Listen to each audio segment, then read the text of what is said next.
Okay. Good day, everyone. Today, we will be presenting our project titled Inventory Control System.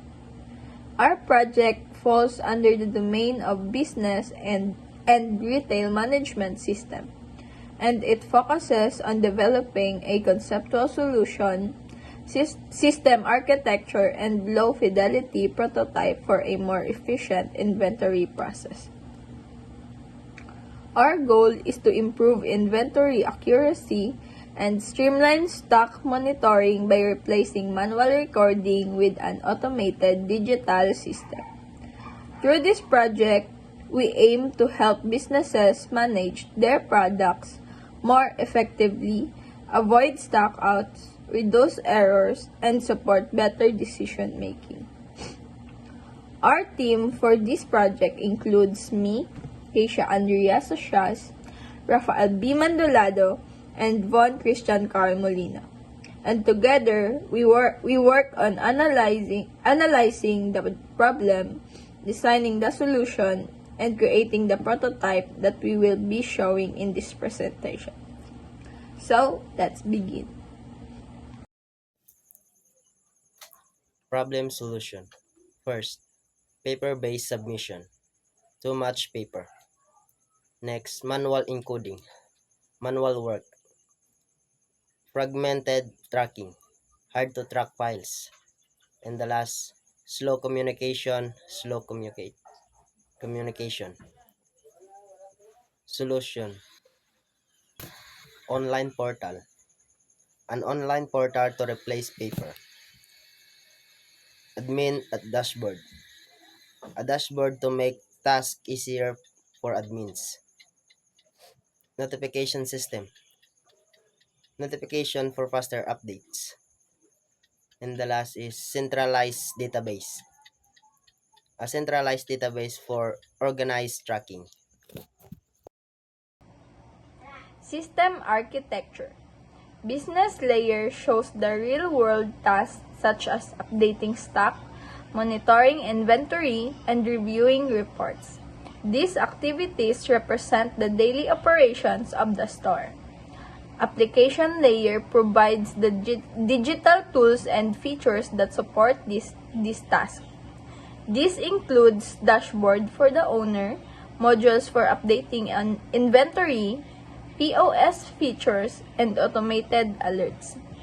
Data layer manage all the essential information such as product details, stock levels, and transaction logs in a secure and organized database to ensure accurate and reliable operation. And for assumption and prototypes, reliable internet and IT infrastructure available. Users have digital access and basic computer skills. Staff are willing to adopt digital workflows. Prototype. Online forms submit new stock or update existing items. Admin dashboard.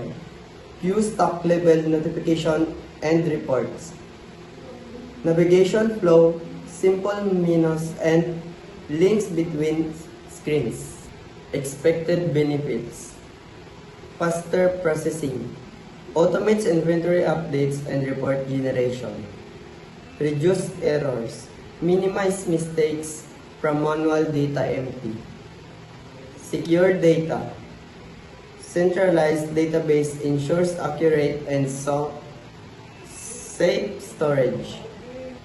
Battery user experience. Easy to use interface for staff and management. For the timeline, the day 1 is dedicated to research and planning, where we gather information, define goal, and set the direction of the system.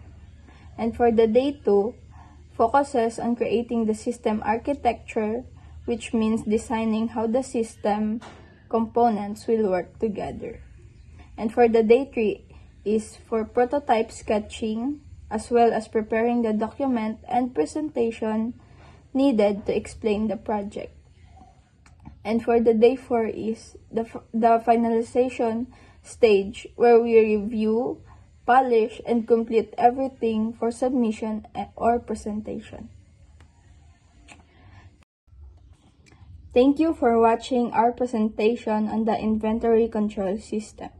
We hope this gave you a clear understanding of how our system improves efficiency, accuracy, and overall management of inventory.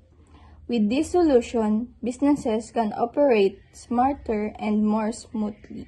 Once again, thank you for your time, and we look forward to your feedback.